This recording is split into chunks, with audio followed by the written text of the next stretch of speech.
aku melihat Tuhanku dengan Tuhanku. Berarti yang ada, yang wujud, yang hidup, yang berkuasa hanyalah Allah saja.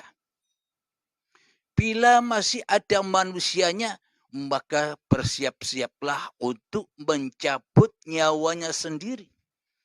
Di saat sakaratul maut dipaksa untuk keluar dari nyawa, untuk keluar melepaskan hidup dan badan. Bahkan harta sudah tak berlaku lagi. Jadi tadi sempat mendendangkan lagunya Ayahanda Rhoma Irama yang berjudul Kiamat. Saya bacakan liriknya.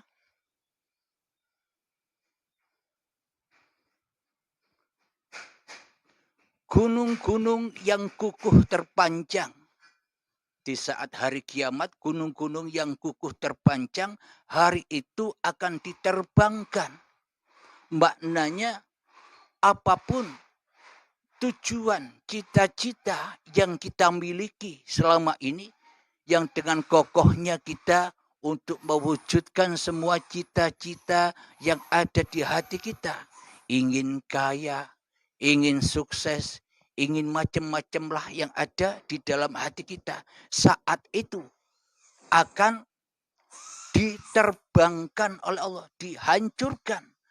Gedung-gedung yang tinggi menjulang hari itu akan ditumbangkan. Maknanya segala cita-cita, maknanya segala amal, segala ilmu, segala kekayaan, segala kebanggaan, semua akan ditumbangkan saat Israel datang. Maknanya di dalam melatih zuhud yang 3 menit itu harus didatangkan Israelnya. Mana mungkin kita bisa bertemu Israel sementara kita selama ini takut mati. Ya, akhirnya ya tidak ketemu-ketemu. Takut mati kok berzuhud. Takut mati kok latihan hening. Latihan hening, bahkan sholat 5 waktu itu berlatih untuk mati. Bila kita takut kepada Israel, bagaimana mungkin kita bisa menghadap Allah? Untuk menghadap Allah, kita wajib ketemu Israelnya dulu. Wajib ketemu dengan kematian dulu. Tanpa mati, maka kita takkan pernah berjumpa Allah. Bila kita tak pernah berjumpa Allah, bagaimana mungkin kita bisa mengabdi? Bagaimana mungkin kita bisa beribadah? Bagaimana mungkin kita bisa menyembah? Sementara wujud manusianya, sementara hawa nafsunya masih berdiri kokoh. Alhamdulillahirabbil alamin. Inilah kenyataan yang ada di dalam hati kita yang hak nyata adanya. Jadi di paparan uripe Allah ini kita mencoba membaca kitab yang ada di diri kita sendiri. Karena hakikat kitabullah itu adalah ya tiap-tiap diri manusia. Itulah kitabnya Allah. Qalbun mu'minin baitullah. Hatinya orang mukmin, orang yang pernah mati, itu ya Allah. Tapi bagi orang-orang yang belum mati, qalbun kafirin baitun nas. Hatinya orang kafir adalah manusianya sendiri. Jadi kita tinggal cek sendiri-sendiri di hati kita. Di dalam hati kita ini dihuni oleh makhluk atau dihuni oleh sang pencipta makhluk. Diri kita yang tahu. Diri kita yang bisa ngecek itu semua. Karena di dalam ayatnya Allah, Qu anfusakum, selamatkanlah dirimu, wa ahlikum naro, maka selamatlah semua keluargamu dari api neraka. Alhamdulillahirabbil alamin. Kita lanjutkan dari lirik lagu Kiamat. Lautan yang selalu bergelombang, hari itu akan ditumpahkan. Langit yang penuh dengan bintang, hari itu akan dihempaskan. Maknanya laut yang selalu bergelombang, hati kita selama ini sibuk dengan urusan-urusan dunia. Sibuk urusan ilmu. Hati kita selama ini sibuk urusan amal, ibadah, pahala, dan surga. Hati kita disibukkan dengan itu. Digambarkan lautan yang selalu bergelombang. Hari itu akan ditumpahkan. Langit yang penuh dengan bintang, hari itu akan dihempaskan. Apa maknanya langit yang penuh dengan bintang? Hati kita selama ini merasa bangga dengan ilmu-ilmu kita. Hati kita merasa mulia dengan amal-amal kita. Itulah yang dimaksud langit yang penuh dengan bintang, hari itu akan dihempaskan. Jadi di dalam latihan mengheningkan cipta itu, cobalah hempaskan semua. Tumpahkan semua, pasrahkan semua, tinggalkan semua, lepaskan semua. Pada saat itu, hari itu tiada lagi perlindungan. Hari itu tiada lagi pertolongan. Jadi hari itu tak ada yang bisa menolong kecuali Allah. Namun bila Allah tidak kita pertuhankan selama ini, bagaimana mungkin Allah menolong kita? Sementara kita mempertuhankan Tuhan yang salah. Selama ini kita mempertuhankan Tuhan yang bukan Tuhannya Kanjeng Nabi Muhammad sallallahu alaihi wasallam. Kita selama ini mempertuhankan Tuhan yang bukan Tuhannya para nabi dan para rasul. Bagaimana mungkin Allah akan menolong kita sementara kita mendolimi diri kita sendiri. Kita mensesatkan diri kita sendiri. Berarti salah siapa? Dosa siapa? Ini dosa siapa? Alhamdulillahirabbil alamin. Semua orang ketakutan pada waktu itu. Jeritan tangis memilukan, rasa kengerian mencekam, maut menyelubungi alam. Jadi ketika saat sakaratul maut menjemput, semua itu melanda diri manusianya. Hari-harinya mencekam, keadaannya memilukan, takut dan takut. Ketika ia harus meninggalkan hidup dan badannya. Takut dan takut ketika ia harus meninggalkan harta-harta yang dicinta-cintainya. Harta-harta yang dikumpul-kumpulkannya. Harta yang dicintai, harta yang dikumpulkan tidak menjadikan ia hijrah kepada jalan Tuhannya. Malah dipilihnya untuk jalan mensekutukan Tuhannya. Kemudian liriknya, hari itu tak berguna lagi harta. Hari itu tak berharga lagi nyawa. Semua makhluk dimusnahkan. Seluruh alam dihancurkan. Darahkan menjadi lautan. Kepingan bangkai berserakan. Jadi ini menghayati liriknya Ayahanda Rhoma Irama di judul Kiamat ini bisa kita simak dan kita hayati. Itulah bekal untuk masuk ke dalam diri untuk berperang, untuk menumbangkan kerajaan-kerajaan hawa nafsu kita di hati kita. Kemudian liriknya, terangnya cahaya matahari, hari itu akan dipadamkan. Maknanya apa? Terangnya kehidupanmu di hatimu, maka akan dipadamkan oleh Israel dengan paksa dan siksa. Jadi terangnya cahaya matahari maknanya selama ini kan yang terang hawa nafsu kita daripada Allah di hati kita. Jadi selama ini Allah gelap bagi kita. Diri kita lah yang terang benderang bagi kita selama ini. Inilah diibaratkan terangnya cahaya matahari, hari itu akan dipadamkan, dimatikan. Semuanya isi perut bumi hari itu akan dimuntahkan. Jadi ketika saat baiat diceritakan semua kitab-kitabnya. Diceritakan semua perjalanan sejarah-sejarah kehidupannya.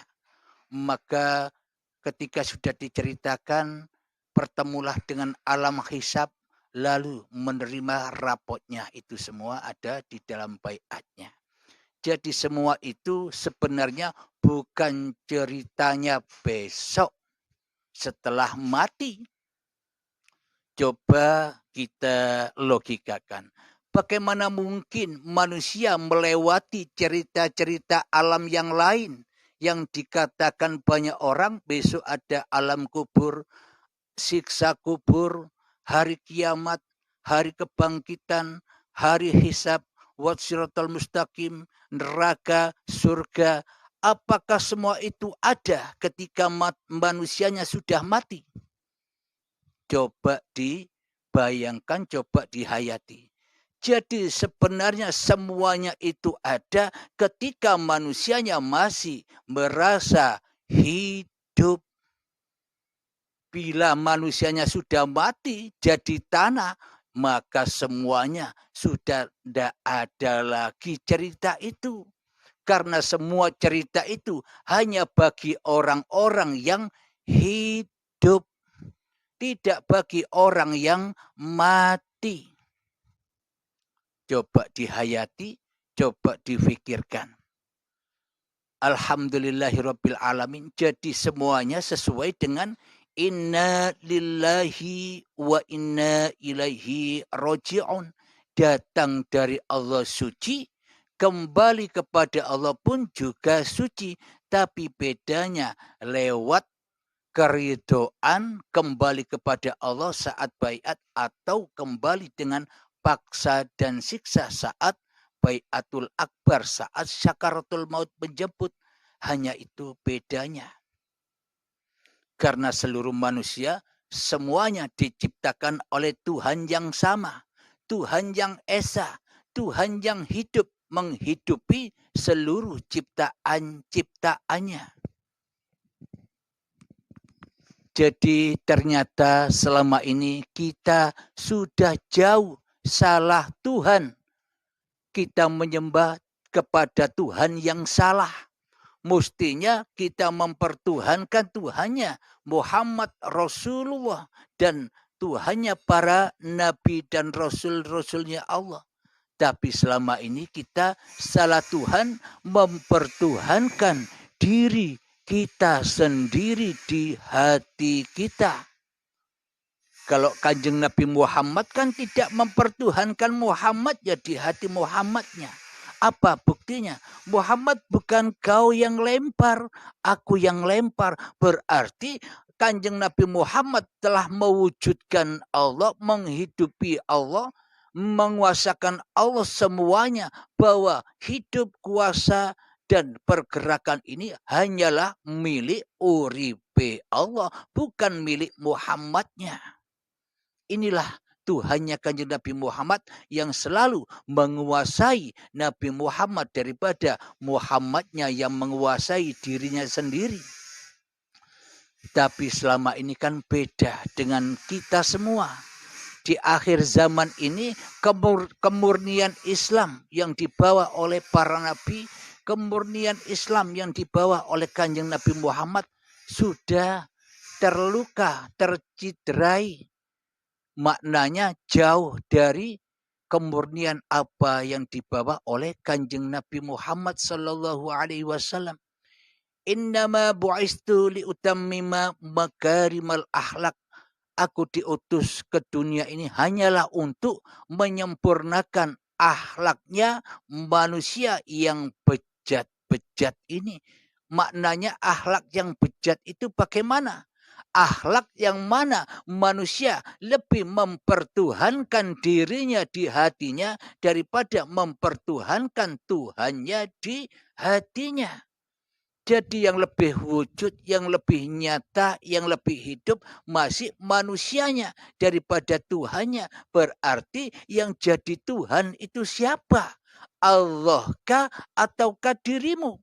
Inilah untuk inilah Kanjeng Nabi Muhammad diturunkan ke dunia sebagai contoh suri tauladannya seluruh manusia agar membenahi akhlak-akhlak yang bejat ini agar bisa kembali kepada Tuhannya.